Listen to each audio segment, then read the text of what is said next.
喺度挑撥離間、挑撥是非咧，咁就梗係一定係唔啱嘅。但是非係要分嘅。顯通法師你好啊，咁你好啊咧就即係有個講法啦，就話出家人咧不打妄語，咁閒談莫説人非。咁但係我即係成日都會有個疑惑，咁啊如果真係有啲嘢係有是非，或者係有啲嘢係唔啱嘅，係咪都要隱惡揚善，即係乜都唔好講咧？其實你個題目咧就引申咗3個問題。第一咧就係不打妄語，不談是非，同埋是非不分。其實係3個題目嚟嘅。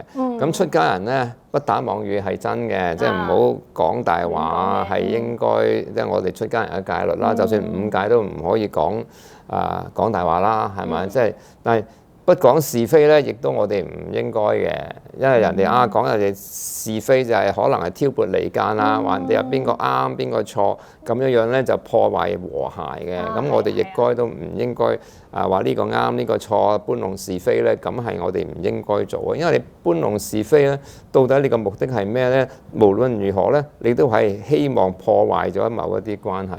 如果喺是非之中你明白咗，而令到嗰件事和諧咗，能夠持續咧，我哋成日佛教講因緣和合啊嘛，最緊要個和字啊。如果啲嘢唔和咧，就唔能夠持嘅，就和咗啦。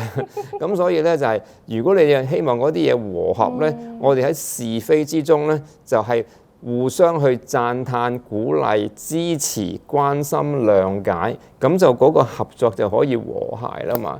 咁所以就係、首先就我哋唔講妄語啦。唔好挑撥是非，去你喺度挑撥離間、挑撥是非咧，咁就梗係一定係唔啱嘅。但是非係要分嘅，咁因為佛教係最緊要係建基於正見啊嘛。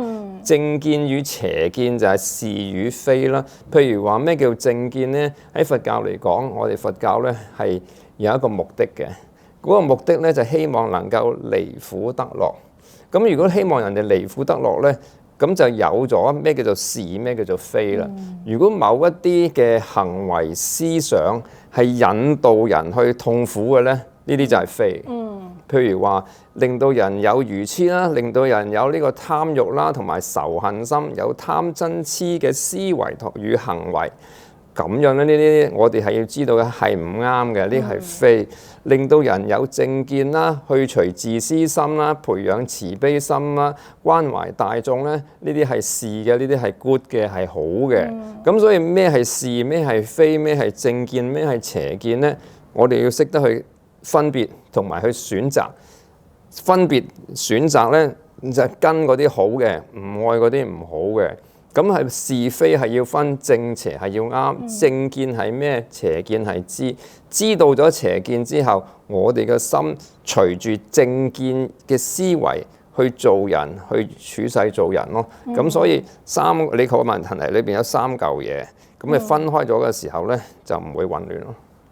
咁但係如果撈埋咗一齊咧，即係譬如可能有個好衰嘅人喺度作惡多端，咁但係咧，我哋就即係好似旁觀者咁望住佢作惡，咁就我哋呢啲冇辦法㗎啦，認咗佢啦。咁呢個劫嚟嘅，咁係咪咁？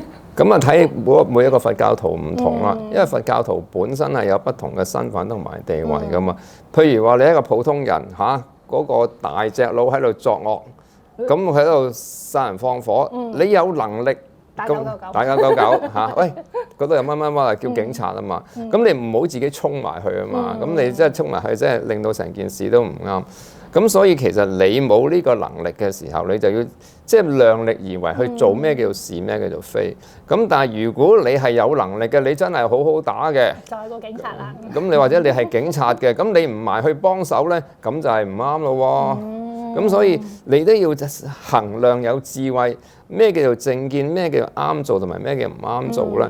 你要識得去抉擇咯，就唔係話人哋由佢啦咁。喺佛經裏邊講到，如果作為一個菩薩咧，如果有一個惡人，佢係去要殺一個聖人或者係殺好多人，咁如果你係一個菩薩咧，你係有應該去阻止呢個人去做一啲傷害一個聖人或者好多人嘅行為，乃至到你殺咗佢，我殺咗佢都好啦。